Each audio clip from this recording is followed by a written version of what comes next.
Hi, Gavin Wright here, back with another property finance video. And this week, what we're going to be talking about is if you're doing a buy refurb refinance, or BRR or BRRR, or how many R's you want to stick on it. The question this week is, should you be using cash or bridging finance? Stick around for the answer.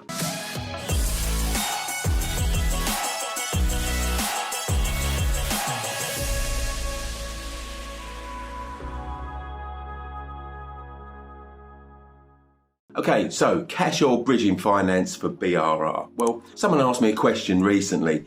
Look, should I be using cash to buy a property or bridging finance? Well, first of all, you've got to have the cash to buy it, and not everyone has. But if you have got cash sitting in the bank, then this video is for you. Now, if someone has got some cash sitting in the bank, it's sometimes going to be a bit of a struggle to work out whether you should pull that money out, put it into a property, or leave it sitting in the bank and use bridging finance. So let's examine the pros and cons of each. Okay, so the situation is you've managed to get a pile of cash, whatever that might be, and in the area that you want to buy property, it's enough to buy the property that you want to buy, so you can increase the value and then refinance and pull your cash out afterwards. Here's what I see people struggling with, that if they take their cash out of the bank and put it into the property, they believe it's now trapped in the property, which means they're going to miss out on any juicy deals that might come up in that intervening period before they can get it refurbed and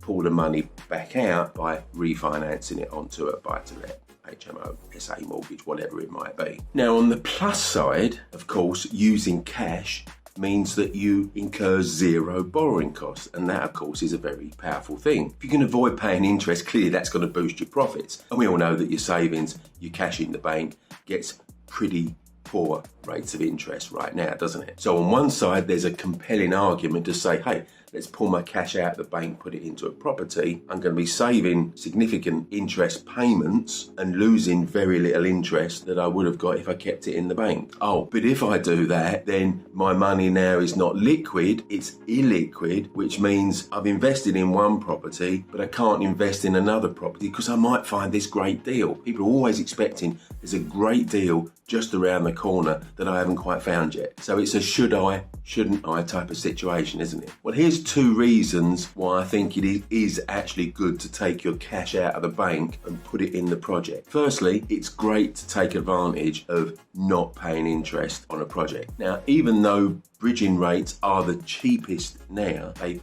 been in certainly the last 10 years and probably ever. So for all people say, oh, bridging's really expensive, really, you should have seen what bridging rates were 10 years ago in the early 2010s, just after the credit crunch. Bridging rates are probably half of what they were back then. And how do I know? Because I was brokering bridging back then. So even though bridging is as cheap as it's ever been, with rates at sub 1% a month, it can still work out to be chunky lumps of interest that you're paying. So if you can avoid paying them, there's a very compelling reason to do that. And of course, there's another advantage to that, is to be a legitimate, genuine cash buyer who can provide a bank statement with proof of funds, gives you credibility with sellers and agents. Now, of course, bridging is pretty much as good as cash, but there's just that sort of resonance about, well, here's the cash, look, there's my statement, you can see it.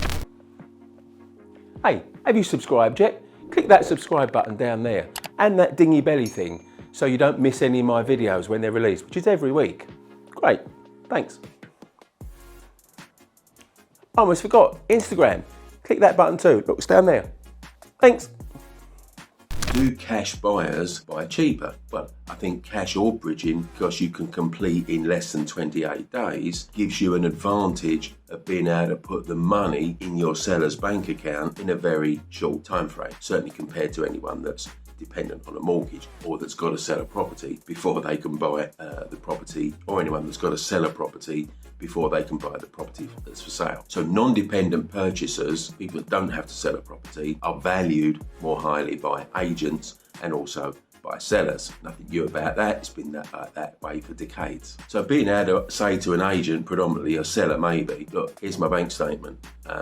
I can pay cash for this property, which means we can wrap it up quick and you as the agent can get your completion, which of course means that you get paid by the seller. Now, whether cash gets you a cheaper property largely depends on the type of property you're going for. So if it's a property that I call the herd mentality goes after, in other words, what pretty much every property investor is going for, which is usually a cosmetic refurb of a residential property, then because the market is so strong in many areas of the UK right now, you're going to struggle to get a really good price, even if you are with cash, because you've got so much competition. But if you do what I teach all my students to do, which is to go after the properties that most people don't want, and that is ones that are unmortgageable currently because they've got some sort of problem, but it's a problem that you actually know how to fix. Now, those type of properties, because they can only be bought by cash buyers, and because the competition to buy them is certainly less intense in varying degrees, depending what actually is the problem that's stopping it being mortgageable, then being able to come up and say, hey, look,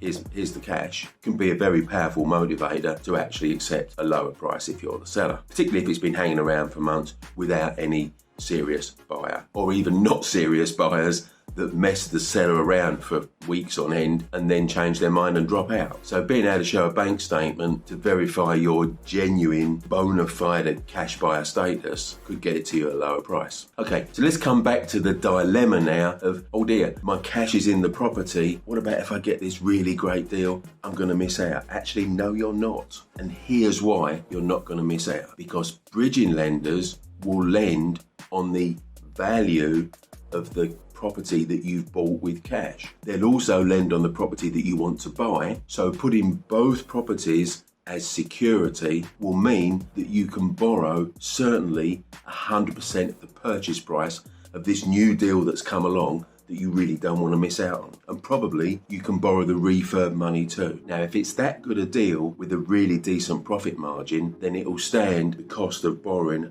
100% of the purchase price and the refurb money too. It's called cross-collateral bridging. So what we're really saying here is, if you've got cash, use it, sink it in a project, and pay no interest, but should another really juicy, succulent deal pop up, you won't lose it because you can just take the equity from the cash project that you're currently working on and borrow enough money to get the next one lined up too. So it isn't really worth leaving your cash sitting in the bank for a deal that may come up this month, next month, the month after, or the month after that, and keep paying interest that you don't need to pay. Just go zero interest option until you actually find a deal that's worth taking the money out using cross-collateral bridging and lining up that second deal. So there we are, dilemma solved, if that's a dilemma for you, or it has been a dilemma for you. Hope you got some value out of this week, and I'll be back next week with another property finance video. See you then.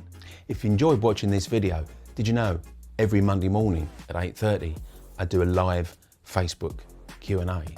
So if you want to start the week with checking out some answers to your property finance questions, click the link here.